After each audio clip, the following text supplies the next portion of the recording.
Hello students, welcome to the class. आज की class में आप सभी का स्वागत है। तो आज हम अपने कनेक्टर्स का पार्ट 4 डिस्कस करेंगे। इससे पहले वाले पार्ट में हमने कनेक्टर के इंट्रोडक्शन को लेकर बात करी और हमने ये देखा कि हमारे जितने भी पार्ट्स ऑफ स्पीच है, यानी 8 पार्ट्स ऑफ स्पीच है, उनमें से हमें कितने पार्ट्स ऑफ स्पीच को कनेक्टर्स की कैटेगरी में रखते हैं। तो हमें जानकारी मिली कि हम सिर्फ प्रीपोजिशन और कंजंक्शन को ही अपने कनेक्टर्स की कैटेगरी में रखते हैं। उसके साथ कुछ एडवर्ब्स को भी हम कनेक्टर्स में रखते हैं जो कि हमारे कनेक्टर्स का रोल प्ले करते हैं। अब कनेक्टर्स का मतलब क्या होता है? जो भी मेन सेंटेंस के साथ एडिशनल इंफॉर्मेशन या किसी दूसरे वर्ड को या फ्रेज का मतलब होता है ग्रुप ऑफ वर्ड्स को या फिर दूसरी किसी क्लॉज को हमारे मेन सेंटेंस या मेन क्लॉज के साथ अटैच करते हैं, उन्हें हम कनेक्टर्स कहते हैं। राइट, तो ये चीजें हम डिस्कस कर चुके थे। फिर हमने बताया कि कनेक्टर्स को हम कैटेगरी करके अलग अलग कैटेगरी वाइज पढ़ेंगे, जिसमें हमने पहले कैटेगरी को लेकर डिस्कस कर रहे हैं जो है हमारे कॉन्ट्राडिक्टरी कनेक्टर्स। कॉन्ट्राडिक्टरी कनेक्टर्स के अंदर अगर हम बात करें तो हमने कॉन्ट्राडिक्टरी कंजंक्शंस की बात करी।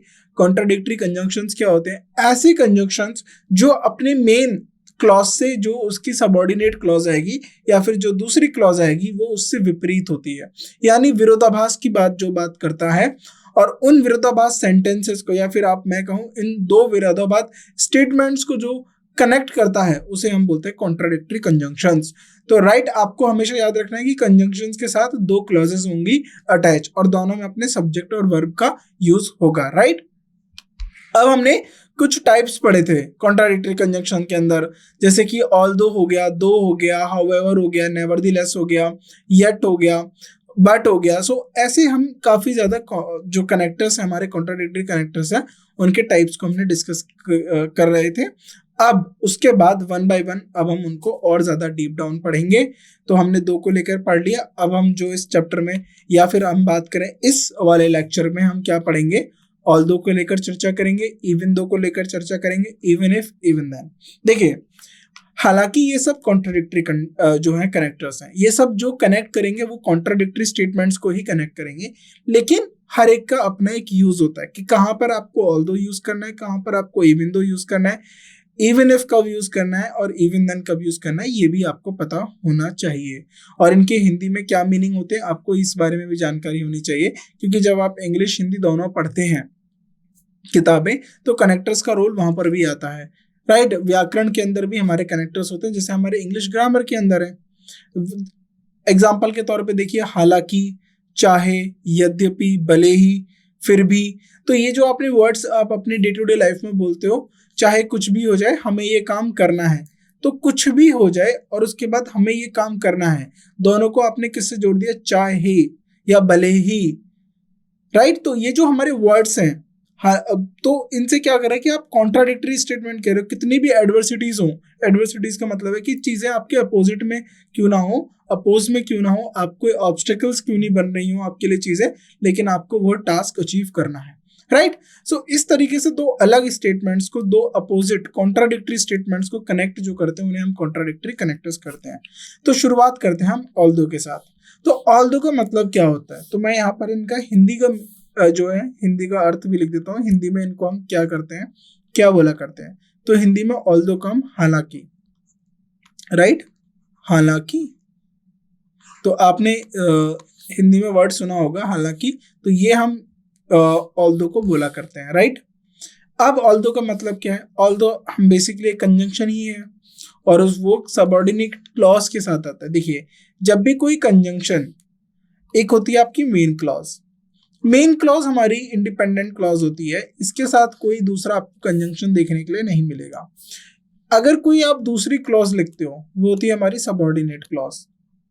राइट, सबऑर्डिनेट क्लॉज के साथ कंजंक्शन आता है और ऑल्दो ये काम करता है। तो ऑल्दो अपनी सबऑर्डिनेट क्लॉज लेके आता है जो मेन क्लॉज के कॉन्ट्राडिक्टरी होती है, यानी उसके अपोजिट बात करेगी। Right, it indicates that despite the information in the subordinate clause the main clause remains valid और ट्रू। तो जो आपकी मेन क्लॉज में इंफॉर्मेशन है वो वैलिड और ट्रू रहेगी, जो भी आपकी इंफॉर्मेशन सबऑर्डिनेट क्लॉज में दी हुई है। अब ऑल्दो का यूज क्या होता है? सबसे पहला जो यूज होता है स्टैंडर्ड कॉन्ट्रास्ट, यानी कॉन्ट्राडिक्टरी के लिए यूज किया जाता है। Although it was raining, example के तौर पे, although it was raining the outdoor concert went ahead as scheduled. Right, तो ये क्या आपका एग्जांपल हो गया? although she had a very little time she managed to finish the project।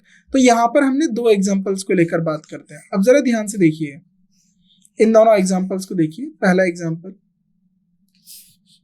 ये हो गया आपका एग्जाम्पल 1 और यहाँ से आपका हो गया एग्जाम्पल 2, राइट। ये हो गया आपका एग्जाम्पल 2।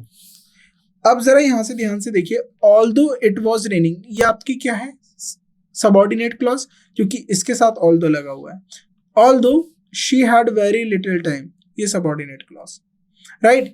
मेन क्लॉज क्या है, the outdoor concert went ahead as scheduled, हालांकि बारिश हो रही थी फिर भी आउटडोर कॉन्सर्ट है, या फिर हालांकि बारिश होने के बाद, या हालांकि ये जो आपका हिंदी में स्टेटमेंट हो जाएगा, ऑल्दो यहाँ पर हालांकि हो जाएगा, बावजूद आ जाएगा, तो कॉन्ट्राडिक्टरी है कि हमारा जो आउटडोर कॉन्सर्ट है वो शेड्यूल्ड, जिस टाइम पे शेड्यूल था उसी टाइम पे हुआ, चाहे बारिश भी क्यों ना हो रही हो, राइट। बारिश के बावजूद भी जो आपका शेड्यूल्ड है, जो कॉन्सर्ट है वो हुआ। तो जो मेन क्लॉज है वो ट्रू रहेगा, वो वैलिड रहेगा। आपका सबऑर्डिनेट क्लॉज चाहे कितना भी कॉन्ट्राडिक्टरी हो, मेन क्लॉज वैलिड रहेगा, राइट, अगर कोई फंक्शन या कोई पार्ट परफॉर्म हुआ है। Although she had very little time she manage to finish the project, right. तो उसके पास हालांकि बहुत कम समय था, फिर भी उसने जो प्रोजेक्ट है टाइम पे फिनिश किया, राइट। स्टार्टिंग अ सेंटेंस, तो ऑल्दो हमारा सेंटेंस के स्टार्टिंग में लग जाएगा। स्टार्टिंग अ सेंटेंस का मतलब है ये तब यूज होगा जब आप सबऑर्डिनेट क्लॉज को पहले लिखोगे। जब आप सबऑर्डिनेट क्लॉज को आपने स्टार्टिंग में लिख दिया, राइट, तो इसमें क्या होगा कि सबऑर्डिनेट क्लॉज को शुरू करने के लिए हमें एक कंजंक्शन चाहिए होगा, वो है हमारा ऑल्दो, क्योंकि मेन कंजंक्शन के साथ, मेन क्लॉज के साथ, नॉट कंजंक्शन, मेन क्लॉज के साथ, राइट, मेन क्लॉज के साथ आपको कंजंक्शन का इस्तेमाल नहीं करना, राइट। दो क्लॉजेस के लिए एक कंजंक्शन होता है जो कि मेन क्लॉज के साथ नहीं आता है, सबऑर्डिनेट क्लॉज के साथ आता है, ये आप याद रखेंगे। Although the task was challenging, they completed it with great enthusiasm. So this is main clause और ये आपकी क्या है, subordinate clause। आगे बढ़ते, middle of sentence। middle of sentence में although का इस्तेमाल तब होता है जब आप main clause को starting में लिखें और उसके बाद आपको subordinate clause लिखना है। subordinate clause लिखनी है जब आप लिखेंगे, राइट, जब आप सबऑर्डिनेट क्लॉज लिखेंगे तो अब देखिए सबऑर्डिनेट क्लॉज की शुरुआत किससे होगी, ऑल्दो के साथ। तो अब ऑटोमेटिकली अपने आप ऑल्दो जो है बीच में आ जाएगा, क्योंकि सबऑर्डिनेट क्लॉज को शुरू करने से पहले हमें ऑल्दो की हेल्प लेनी पड़ेगी। So it was already getting dark, he agreed to help although he was already very busy with his own work, right.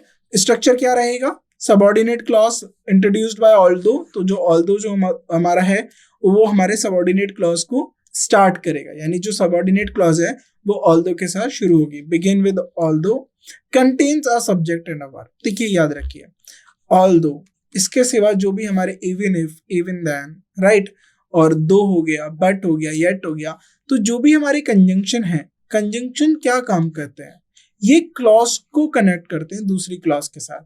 तो क्लॉज में अपने आप सब्जेक्ट और एक वर्ब होता है। तो याद रखिएगा बाय डिफॉल्ट ये हर कंजंक्शन पे रूल एप्लीकेबल होगा कि इनकी क्लॉज में सब्जेक्ट और वर्ब की प्रेजेंस आपको देखने को मिलेगी, right. Can not stand alone as a complete sentence, तो ऑल्दो यह सबऑर्डिनेट क्लॉज अपने आप में अलोन स्टैंड नहीं, अपने आप में अलोन नहीं हो सकती है, यानी अपने आप में कंप्लीट मीनिंग कन्वे नहीं कर पाएगी। तो इसके लिए हमें एक एडिशनल क्लॉज रखना पड़ता है। इट प्रोवाइड सप्लीमेंट्री इंफॉर्मेशन, तो ये सप्लीमेंट्री इंफॉर्मेशन देती है, राइट। ये अपने आप में कंप्लीट मीनिंग नहीं देती है, लेकिन आपके मेन सेंटेंस को कॉम्प्लीमेंट करती है, यानी उसके कॉम्प्लीमेंट का मतलब है उसको पूरक बनती है, उसको एडिशनल जानकारी देती है। Example, although it was raining, हालांकि बारिश हो रही थी, इसका मतलब क्या हुआ, फिर भी हमने ये काम किया, राइट। तो क्या है कि आपने जो कॉन्सर्ट किया या आप बाहर खेलने गए वो एक मेन काम था, लेकिन एक ये जो कंपोनेंट है ऑल्दो इट वाज रेनिंग, ये एडिशनल इंफॉर्मेशन दे रहा है कि बारिश होने के बावजूद भी, right. So main clause a complete sentence that can stand alone, तो मेन क्लॉज क्या होती है, जो अपने आप में अलोन स्टैंड कर सकती है। लेकिन जब इसके साथ आप ऑल्दो लगा के सबऑर्डिनेट क्लॉज लगा देते हो तो ये सेंटेंस को कंप्लीट बना देती है। कंप्लीट का मतलब है कि ये पूरी तरीके से आपको जानकारी दे सकती है। For example, although it was raining they decide to go for a hike. बारिश होने, हालांकि बारिश हो रही थी, फिर भी वो गए कहाँ के लिए? हाइक के लिए, राइट। तो अब जरा ध्यान से देखिए, ये मेन बॉडी है, वे हाइक करने गए थे, हालांकि बारिश हो रही थी। तो हालांकि बारिश हो रही थी ये अपने आप में कोई पूरा कंप्लीट मीनिंग नहीं है, लेकिन वह हाइक के लिए गए थे, वे हाइक के लिए गए थे, ये अपने आप में कंप्लीट मीनिंग है, राइट। तो ये अब जो हमारा ऑल्दो होता है वो अपने मेन क्लॉज के साथ क्या करता है, जो उसकी सबऑर्डिनेट क्लॉज होती है वो कॉन्ट्रास्ट करती है, वो अपोजिट मीनिंग के साथ आती है, right. Combining with two clauses, तो डेफिनेटली अगर हम किसी कॉन्ट्राडिक्टरी क्लॉजेस की बात कर रहे हैं तो ऑल्दो को हम उनसे यूज कर सकते हैं कंबाइन करने के लिए। So the although clause can be placed either at the beginning or in the middle of the sentence. If it come first, a comma usually separate the two clause. अगर पहले आएगा तो आप क्या कॉमा लगा के दो क्लॉजेस को सेपरेट कर देंगे, क्योंकि मेन क्लॉज को आपको बताना पड़ेगा कॉमा लिख के। Although it was raining they decide to go for a hike. Alternative क्या हो सकता है? They decide to go for a hike although it was raining, right. अब रूल्स क्या है? रूल्स ये है कि सबऑर्डिनेट क्लॉज के साथ ऑल्दो को लिखना मस्ट है, यानी although introduce a subordinate clause, और हर एक क्लॉज के लिए अपना एक सब्जेक्ट और वर्ब होना जरूरी है। दूसरा, ऑल्दो जो है कॉन्ट्रास्ट करेगा, विरोधाभास की बात करेगा, present information that contrast with oppose the main clause. तो ये जो फैक्ट्स है ना, इनको आप याद रखिए कि ऑल्दो का काम ये है। अब क्या होता है कि अगर हम इसको थोड़ा और ज्यादा ब्रीफ में नहीं जाते, या फिर हम बात करें और ज्यादा इसको एक्सप्लेन नहीं करते, तो आपको बस पता चल जाता कि ये कॉन्ट्राडिक्टरी कंजंक्शंस हैं और इनका यूज क्या होता है। लेकिन जब आप इनको थोड़ा समझ रहे हो, आप सेंटेंसेस को देख रहे हो, एग्जांपल्स को देख रहे हो, इससे आपको एक अंडरस्टैंडिंग डेवलप हो जाएगी कि आपको पता रहेगा कि ऑल्दो का यूज कहाँ करना है। तो जब भी एग्जाम में कोई एरर आएगा वो तो हो ही जाएगा, लेकिन जब आप रीडिंग करेंगे और थोड़ा और उस पर प्रैक्टिस करेंगे तो आपको although, however, even though, even if, even then, इन सब के यूज जो है आपको पता रहेंगे कि कहाँ पर यूज कर पाएंगे, एप्लीकेशंस इनकी सीख जाएंगे आप, राइट। अब पोजीशन की बात करते हैं, तो आपको बताया मैंने ऑल्दो सबऑर्डिनेट क्लॉज के साथ लगेगा। तो ये स्टार्टिंग में भी जब आप सबऑर्डिनेट क्लॉज को इंट्रोड्यूस करोगे, किसी भी सेंटेंस के स्टार्टिंग में सबऑर्डिनेट क्लॉज करोगे, तो ऑल्दो स्टार्टिंग में भी आ सकता है और मिडिल में भी आ सकता है। कॉमा यूजेस, तो कॉमा सेपरेट करेगा मेन क्लॉज को और हमारी सबऑर्डिनेट क्लॉज को। अब एग्जांपल देख लेते हैं। Although it was raining heavily, they decided to go for a walk in the park.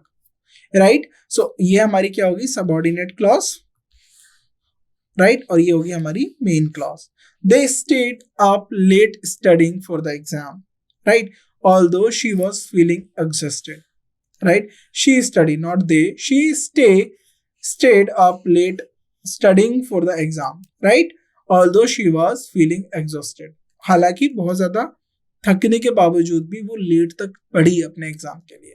Although he is very talented, he lacks confidence in his abilities. हालांकि वह बहुत टैलेंटेड है, लेकिन फिर भी वो क्या है, अपनी जो एबिलिटीज में है उसमें थोड़ा सा कम पड़ गया। I decide to buy the car. I decide to buy the car, although it was more expensive than I had already planned. तो जरा आप ध्यान से देखिए, जो भी आपका मेन क्लॉज है, जो आपकी कॉन्ट्राडिक्टरी जो क्लॉज है, वो उससे, या जो हम बात करें सबऑर्डिनेट क्लॉज है, वो उससे कॉन्ट्राडिक्ट कर रही है। उसने कार लेने का डिसाइड किया था, लेकिन वो ज्यादा एक्सपेंसिव हो गई, हालांकि वो जितना वो प्लान करके चला था उससे ज्यादा एक्सपेंसिव थी। Although they disagreed on many issues, they remained good friends. Right, बावजूद आपके कि वो बहुत ज्यादा राइट डिसएग्री करते हैं बहुत सारे इश्यूज पे, लेकिन फिर भी वो एक अच्छी दोस्त है। Although the restaurant had excellent reviews, the food did not meet our expectations. Right, तो ये जितने भी स्टेटमेंट्स और एग्जांपल देख रहे हो सब कॉन्ट्राडिक्टरी है। Sara decide to accept the job offer although it required her to relocate to a different city. Although I am on diet, I could not resist having a small piece of cake at the party. Although he had a long list of tasks to complete, he managed to finish them all by the end of the day. Right? अब आता है हमारा even though. तो even though का मतलब क्या होता है? देखिए, अब even though के साथ even लग गया, तो क्या यहाँ पर ये ज्यादा उसको क्या कहते हैं, मैग्नीफाई करेगा या फिर उसके व्यू को बढ़ा देगा, राइट, या ज्यादा सिग्निफिकेंस देगा दो के मीनिंग को। तो अब हम देखते हैं इवन दो का मतलब क्या होता है। इवन दो का मतलब होता है, अगर आप हिंदी में देखो तो चाहे, चाहे कुछ भी हो जाए हमें तो ये करना है, राइट। सो इवन मीनिंग अगर हम बात करें इवन दो की, तो सबसे पहली बात, इवन दो भी एक हमारा कंजंक्शन है, क्योंकि हम अभी बात करें कॉन्ट्राडिक्टरी की, और ये हमारा कंजंक्शन है, और इसका मतलब होता है डिस्पाइट द फैक्ट दैट, चाहे कुछ भी हो जाए हम ये काम करेंगे। और इसका मीनिंग होता है ऑल्दो। ये रिप्लेसेबल होते हैं कि हम इवन दो भी यूज कर सकते हैं, ऑल्दो भी यूज कर सकते हैं, दो भी यूज कर सकते हैं, अगर ये सब हमारी कॉन्ट्राडिक्टरी बात कर रहे हों। It is use to introduce and contrasting or concessive clause that highlights a contradiction or unexpected results in relation to the main part of the sentence। तो जो आपका मेन पार्ट ऑफ सेंटेंस है या main clause है, उसके opposite में, right, उसके विरोधाभास में वो ऐसा क्लॉज लेके आएंगे जो उसकी बात को कट करेगा या कॉन्ट्राडिक्ट करेगा, right. Uses of even though का मतलब देखिए, अब इवन दो कहां पर यूज होता है, पहले आप ये जानकारी रखिए। इवन दो, अब बात वो है कि इवन दो हमारा एक कॉन्ट्राडिक्टरी कंजंक्शन है, अब बात करेगा ये कॉन्ट्रास्ट की बात करेगा और कंसेशन की बात करेगा, राइट। तो पहले कॉन्ट्रास्ट को बात करते हैं। कॉन्ट्रास्टिंग कंडीशंस को आपको पता है, यानी आपका जो मेन कंडीशन है उसके अपोजिट या उसका विरोधाभास करेंगे। एग्जाम्पल के तौर पे, she continued her work on her project, she continued working on her project even though it was late at night, right. चाहे रात को लेट हो गई हो, फिर भी लेट हो गई थी, राइट। तो यहाँ पर क्या है, लेट होने के बावजूद भी, रात को लेट होने के बावजूद भी, देरी होने के बावजूद भी उसने अपने काम, जो प्रोजेक्ट है उस पर, अपने प्रोजेक्ट पे काम किया था। Even though he had a fever he went to work, यानी बुखार होने के बावजूद भी वह काम पे गया, राइट। कंसेशंस क्या होते हैं, it is used to indicate a concession where the second part of the sentence contradict or unexpected given the first part. Example के तौर पे समझो, even though she is a vegetarian she cooks meat for her family. अब concession क्या है कि unexpectedly result निकल रहा है, हालांकि वह वेजिटेरियन है, या उसके वेजिटेरियन होने के बावजूद भी, उसके राइट क्या कह सकते हैं हम, उसके शाकाहारी होने के बावजूद भी वह अपनी फैमिली के लिए मीट कुक करती है। थोड़ा अनएक्सपेक्टेड हो गया कि हम एक शाकाहारी से ये उम्मीद नहीं कर रहे थे, तो अनएक्सपेक्टेड रिजल्ट्स के लिए भी हम इवन दो का यूज करते हैं। Even though he apologised he could not forgive him, she could not forgive him. Surprising outcomes, even though can introduce surprising outcomes, unexpected results के लिए भी यूज हो सकता है। Even though he had a little experience he won the competition, right. Even though it was a small gathering the party was huge success. Contradiction क्या होते हैं, अब देखिए, even though they were siblings they had completely different interest, even though the product was expensive it was sold out quickly. बस आपको examples पढ़ने हैं और आपको यूज देख लेना है कि ये कॉन्ट्राडिक्टरी स्टेटमेंट्स की बात करते हैं, राइट। कॉन्ट्राडिक्टरी स्टेटमेंट्स आने चाहिए जब भी आप इवन दो, दो या ऑल दो का यूज करोगे, और इसके साथ साथ क्लॉज होनी चाहिए, राइट। उनका अपना एक सब्जेक्ट और वर्ब होना चाहिए। Even though it was just a game, we take it seriously, right। Structure क्या होगा, देखिए, even though एक कंजंक्शन है तो इसके लिए हम कंजंक्शन का ही स्ट्रक्चर रखेंगे। Use to introduce a subordinate clause, even though है एक सबऑर्डिनेट क्लॉज को इंट्रोड्यूस करने के लिए यूज होगा। Contrast with the main clause, जो आपकी मेन क्लॉज के साथ कॉन्ट्रास्ट करेगा, राइट। तो इसको हम बिगिनिंग ऑफ द सेंटेंस भी लिख सकते हैं। Even though she was tired she continued her working, even though it was raining the children went to the park, even though he was warned he still made the same mistake। ये replaceable है, even though की जगह आप although या दो भी लिख सकते हो, right. In the middle of the sentence, middle of the sentence का मतलब है कि आपने मेन क्लॉज को स्टार्टिंग में लिख दिया और सबऑर्डिनेट क्लॉज की जो आपने स्टार्ट करा वो even though के साथ शुरू कर दिया। आगे बढ़ते हैं। I enjoy reading even though I don't have much time for it, she is good friend even though we do not always agree, he got the job even though he did not have much experience, right। I'm still going to the party even though I don't feel well, she is going to stay with me for a while even though she does not have a place to live। So इस तरीके से जो हमारे examples हैं ये even though के ऊपर है। So ये हमारे कुछ एग्जाम्पल्स हैं जो even though के ऊपर है, और ये एग्जाम्पल्स कॉन्ट्राडिक्टरी हैं।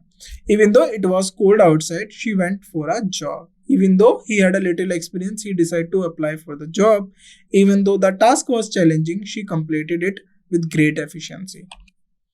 Even though he felt nervous, he delivered an excellent presentation.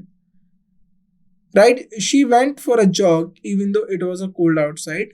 Right? अब ये देखिए नेक्स्ट आ गया, ये सेम हमने लास्ट में लिख दिया. सी he decided to apply for the job even though he had a little experience. तो मेन क्लॉज पहले आ गया, सबऑर्डिनेट बाद में आ गया. पहले हमने सबऑर्डिनेट लगा था, फिर हमने मेन लिखा था. तो आप ये चाहे इसको रिप्लेस भी कर सकते हो.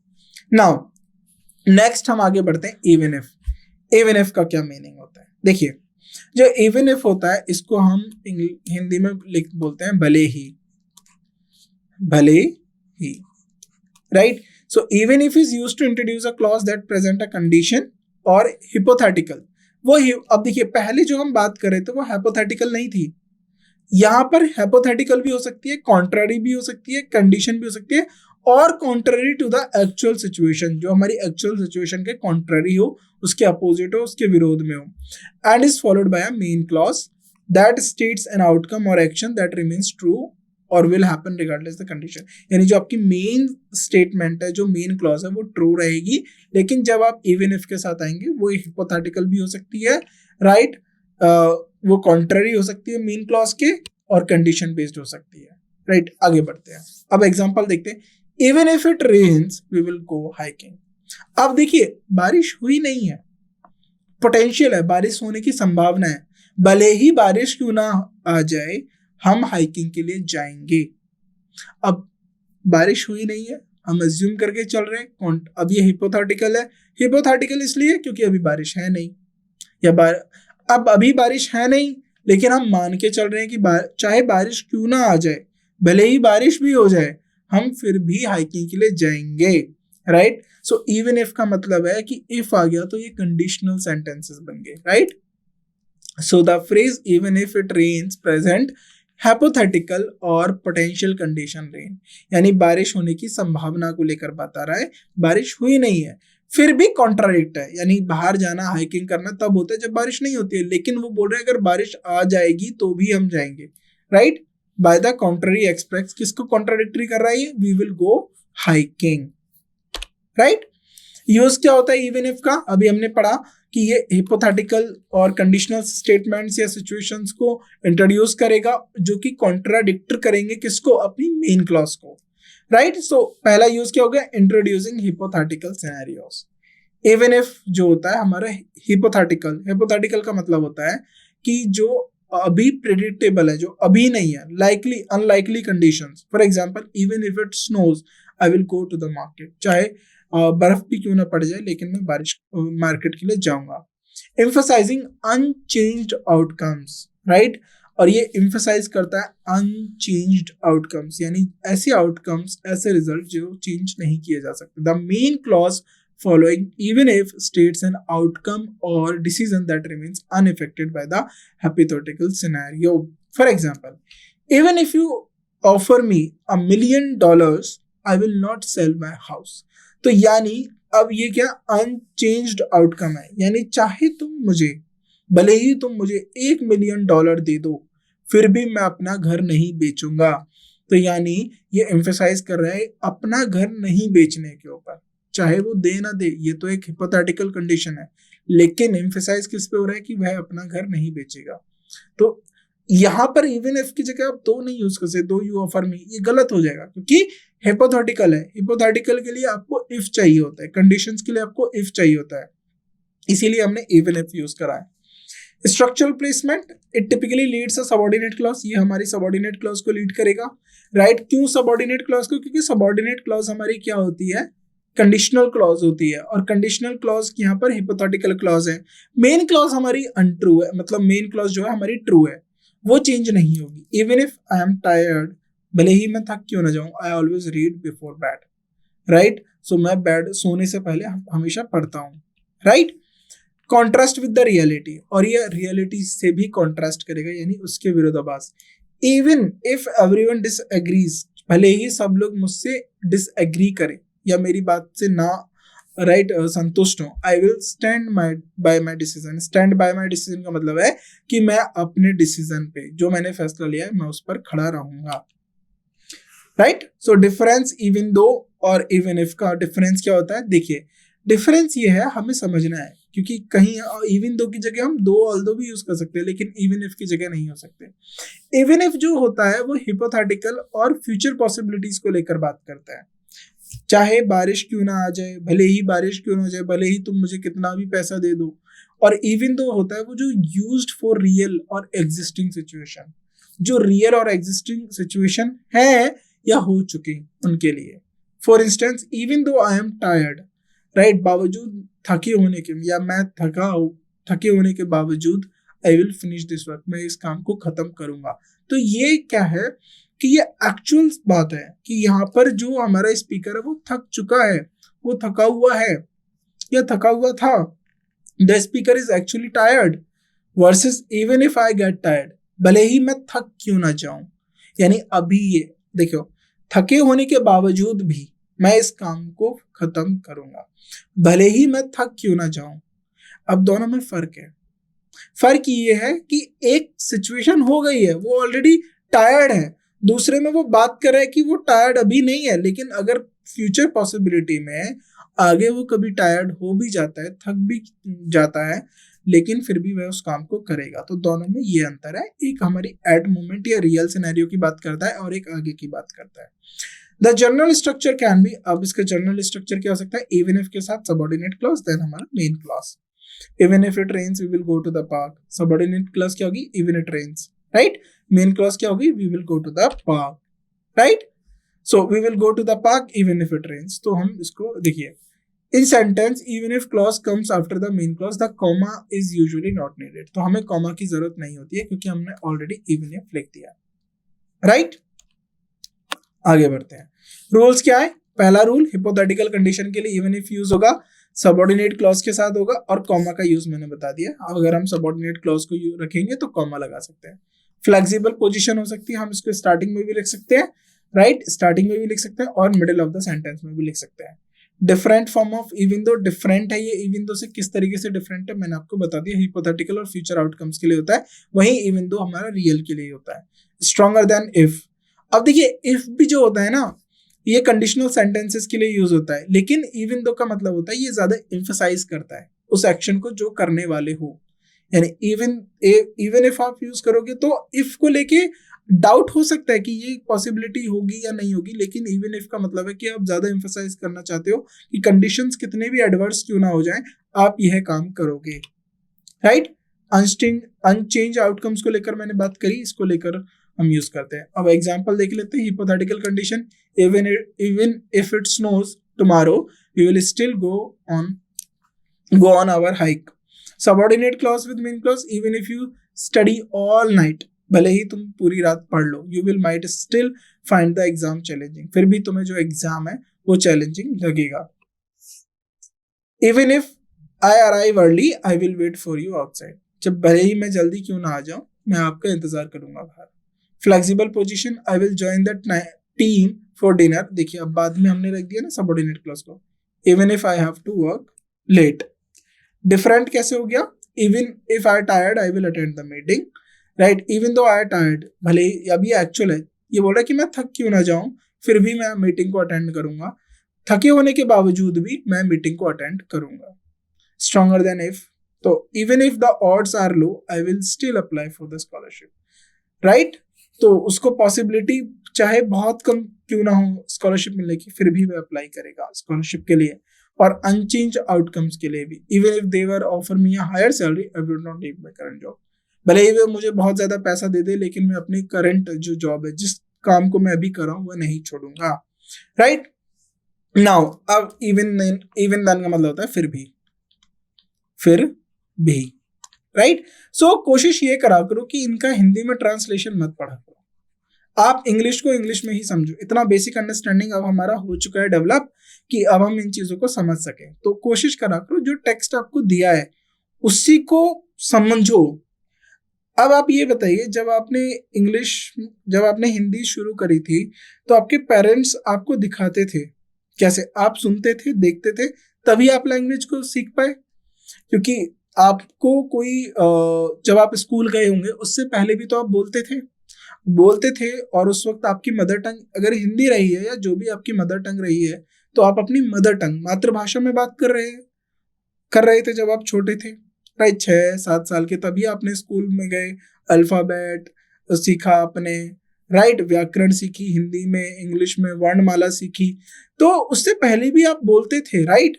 सो आपको कोई रूल बताने की जरूरत नहीं पड़ी कि ऐसे बोलिए हिंदी को, वैसे बोलिए, आपको फिर भी आ गया क्योंकि आपने सुना, देखा, समझा। ऐसे ही इंग्लिश के साथ रखिए, आपको बेसिक रूल्स आते हैं, आप पढ़िए और उनको एज इट इज सीखने की कोशिश करिए। आप हर एक वर्ड को ट्रांसलेशन में मत डालिए, मीनिंग बदल जाता है ना। हर एक वर्ड का सेम नहीं है वही ट्रांसलेशन मिले, वो बदल सकता है कॉन्टेक्स्ट के ऊपर। तो आप पूरे सेंटेंस को समझने की कोशिश करिए, राइट। अब बात करते हैं इवन देन की। Even then used as a conjunction in a sentence typically serves to introduce a contrasting और continuing condition in past context. तो ये किसी पास्ट कॉन्टेक्स्ट की कंटिन्यूइंग कंडीशन को लेकर बात करता है, right. It is often used to refer back to a previously mentioned time or situation. तो ये पुराने टाइम या प्रीवियसली का मतलब है पास्ट के किसी टाइम और सिचुएशन को रेफर करता है और उसमें एडिशनल इंफॉर्मेशन को ऐड करेगा, adding information that introduce a contrast or exception to what has been stated. और उसमें ऐड करेगा इंफॉर्मेशन जो कॉन्ट्रास्ट करेगा जो एक्सपेक्टेड था उस समय के लिए। एग्जाम्पल से समझेंगे। सो इवन देन मैंने आपको बताया कि हमारा एक कंजंक्शन है, ये भी कॉन्ट्राडिक्टरी कंजंक्शन है, बट ये एक पास्ट सिचुएशन को ब्रिज करता है किसी प्रेजेंट और कंटिन्यू एक्शन के साथ, राइट। यानी जो एक्शन अभी हो रहा है उसको जोड़ेगा पिछले वाले पार्ट के साथ, राइट, पास्ट के साथ, और ये एक्शन अभी प्रेजेंट में परफॉर्म हो रहा है। इनको आपस में कनेक्ट करने के लिए हम इवन देन का इस्तेमाल करते हैं। इवन इफ का हम किसके लिए यूज करते हैं? हिपोथेटिकल कंडीशंस के लिए, right. So linking to the past context, पहला यूज हो गया even then, refer to the back previously mentioned, understood the past situation or timing, introducing contrast और continuity, यानी जो आपकी पास्ट में बात रही होगी उसके अपोजिट या उसके विरोध की जो प्रेजेंट में बात हो रही है उसको आप कनेक्ट करने के लिए यूज किया जाता है, राइट। emphasizing an exception और unchanged outcome, तो unchanged outcome और exception को emphasize करेगा। contrast with past, right, expectations, तो पास्ट एक्सपेक्टेशंस को कॉन्ट्रास्ट करेगा। एग्जांपल के तौर पे देखिए, the company was not profitable in its early years. देखिए अब पास्ट की बात है कि अपने पुराने समय में, या अर्ली ईयर्स का मतलब है कि जब कंपनी शुरुआत में खड़ी होगी, स्थापित की गई होगी, तो उस समय ज्यादा प्रॉफिटेबल नहीं थी, राइट, उसमें ज्यादा लाभ नहीं था। Even then the investors had faith in its potential. उसके बावजूद भी जो इन्वेस्टर्स थे उनमें पोटेंशियल था, राइट, उन investors had faith in its potential. तो इन्वेस्टर्स का फेथ था, भरोसा था कि ये काम करेगी, ये इसका में पोटेंशियल है, ये ग्रोथ करेगी, राइट। तो ये पास्ट की बातें हो रही हैं और पास्ट में भी कॉन्ट्राडिक्टरी, यानी प्रॉफिट यानी लाभ होने के बावजूद नहीं हो रहा है लाभ, राइट, लाभ ना होने के बावजूद भी जो इन्वेस्टर्स थे उनका उसमें क्या था? फेथ था, भरोसा था, राइट। कंटिन्यू करेगा past to present. He was an excellent writer in his youth. वो अपने यूथ टाइम में एक अच्छा राइटर था।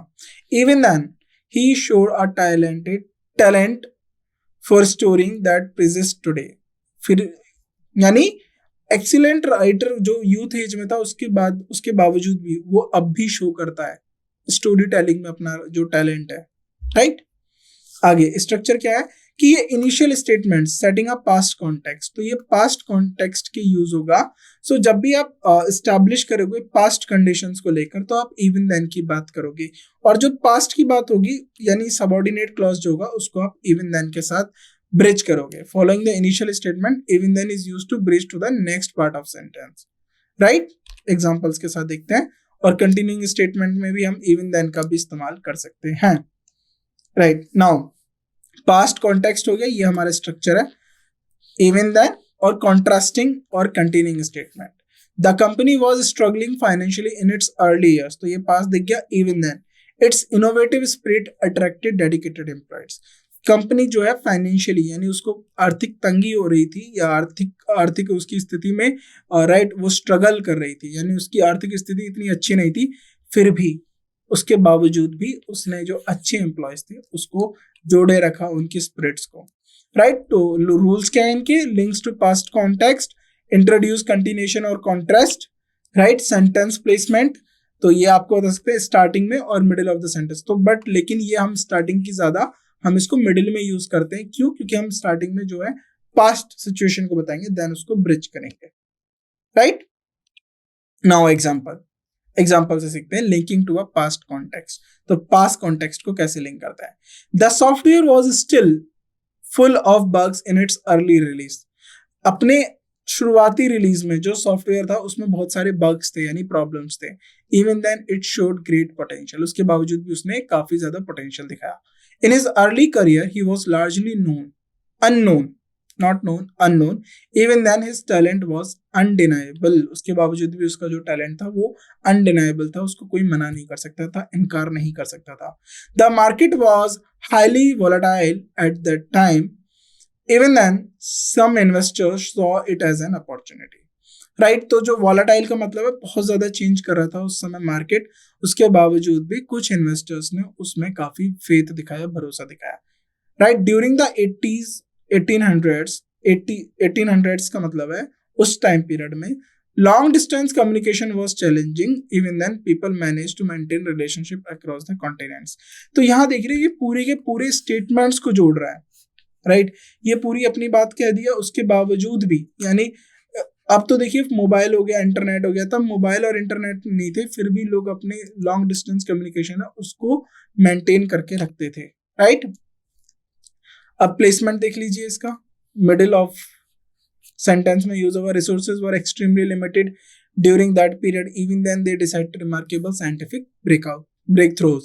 Even then when the technology was nascent, visionaries predicted his profound impact, right? Emphasizing persistence from the past, the artist was not well received in her lifetime. Even then, she continued to create groundbreaking work. They faced numerous obstacles in those days. Even then, their commitment to their cause never wavered, right?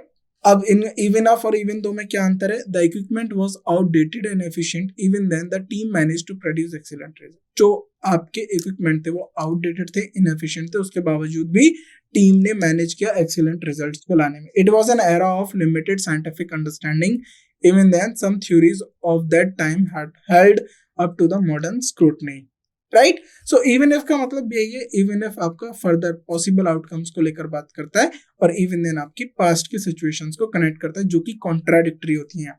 The company was just a startup operating out of a garage, even then its ambition was clear, उसके बावजूद भी उसके ambitions clear थे। तो ये सारी के सारी स्टेटमेंट्स जो हमने इवन देन के साथ यूज करी, इवन इफ के साथ यूज करी, इवन दो के साथ यूज करी, ऑल्दो के साथ यूज करी, ये सब कॉन्ट्राडिक्टरी कनेक्टर्स हैं। लेकिन आपको दिख गया ऑल्दो, दो और इवन दो, आप इनको यूज कर सकते हो, रिप्लेस कर सकते हो। इवन दो एम्फसाइज करेगा ऑल्दो से ज्यादा और ज्यादा फॉर्मल हो जाएगा, लेकिन जब इवन इफ की बात आएगी क्या वो रिप्लेसेबल है? और उसे नहीं, क्योंकि वो पॉसिबिलिटीज की बात करता है, वो फ्यूचर आउटकम्स की बात करता है, वो हाइपोथेटिकल सिनेरियोज की बात करता है, कंडीशंस की बात करता है, और वो इफ से ज्यादा एम्फसाइज होता है, राइट। और इवन देन क्या है? ये पास्ट की चीजों को रिलेट करता है जो पास्ट में कॉन्ट्राडिक्टरी कर रही थी, या फिर कोई पास्ट की चीज है और वो प्रेजेंट में अभी भी कंटिन्यू है और दोनों एक दूसरे के कॉन्ट्राडिक्टर हैं। यानी आपने मान के चला कि ये चीज आगे ग्रोथ नहीं करेगी, राइट, पास्ट की बात थी ये, लेकिन फिर भी वो अच्छा कर रही है, तो कॉन्ट्राडिक्टरी है कि आपने अनुमान लगाया अच्छा नहीं होगा लेकिन अब अच्छा हो रहा है, तो एक दूसरे के कॉन्ट्राडिक्टरी है। तो ऐसे कॉन्ट्राडिक्टरी स्टेटमेंट्स के लिए, पास्ट के लिए इवन देन, फ्यूचर आउटकम्स के लिए बात करेंगे हम, इवन इफ की बात करेंगे। तो ये चीज आपको ध्यान देना है कि कहां पर, कौन से स्टेटमेंट्स में, किस तरीके के कॉन्टेक्स्ट में कौन सा आपको कंजंक्शन यूज करना है। भले ही सारे के सारे कॉन्ट्राडिक्टरी हो, लेकिन कहां पर कौन सा यूज होगा, इसीलिए हमने इसको इतना एक्सप्लेन किया है ताकि आपको ये क्लियर हो कि कहां पर आप कौन सा कंजंक्शंस यूज कर सकते हो, राइट। सो बाकी के और जो कंजंक्शंस है वो हम अपने नेक्स्ट पार्ट में पढ़ेंगे, राइट। तब तक के लिए आप इनको अच्छे से पढ़िए, समझिए, और जो एग्जांपल्स दिए इनको रीड आउट करिए, राइट। इससे क्या होगा कि आपको क्लियरिटी और आ जाएगी कि कहां पर आपको ऑल्दो यूज करना है, इवन दो यूज करना है, इवन इफ यूज करना है और इवन देन यूज करना है, राइट। बाकी के जो अदर दूसरे हमारे कंजंक्शंस है, हाउएवर हो गया, येट हो गया, बट हो गया, वो हम नेक्स्ट पार्ट में डिस्कस करते हैं। Thank you so much for this part.